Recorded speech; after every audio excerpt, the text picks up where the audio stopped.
Great, perfect. We're back recording again. Hello, everyone. I am Rob Evely. I'm founder and MD of Brighthelm, an event agency for associations.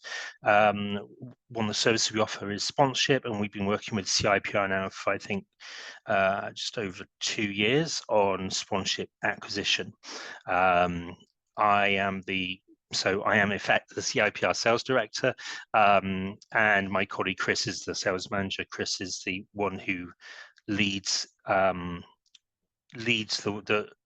work day in, day out, and I think he's joining us today if he hasn't already.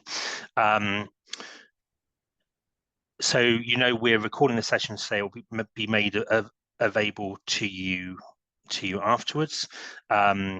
We don't have a lot of time today. I was saying earlier I'd normally probably want to deliver this in a kind of half-day session. So it's going to be a bit of a whistle-stop tour of sponsorship, really focused on event sponsorship.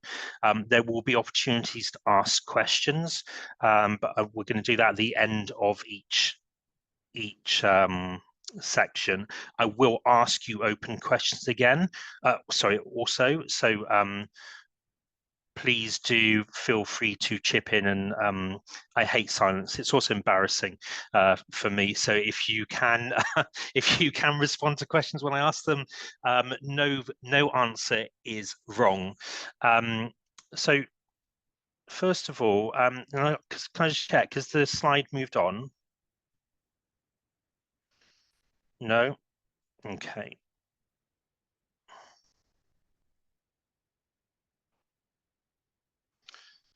We'll do it this way then. Right, so what is event sponsorship? Fundamentally, it's a commercial marketing service. It often gets confused with fundraising and donations, but in the context of CIPR, the definition of event sponsorship is offering a commercial marketing service. This means that it needs time, it needs a bit of effort, it needs a good level of customer service, and it needs a high level of delivery too. We're not talking about going to our supply chain and other people who other organizations that might be interested with a begging bowl, asking them for money.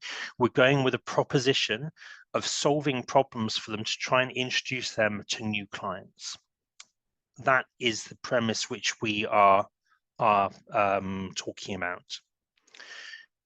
So can anyone tell me, please, when you're selling sponsorship, what are you selling? What's the end product that your potential clients are interested in? Access to audiences. Perfect, Hugh. Have you done this before? You got the answer straight away. Thank you very much. So no debate there. You are selling your audience. That is who you are interested in. Now, the reason I make a point about that is that often people who are new to sponsorship sales get a bit focused on packages and packages and products, and think that is what customers are buying from you. They're not. They're buying access to your audience.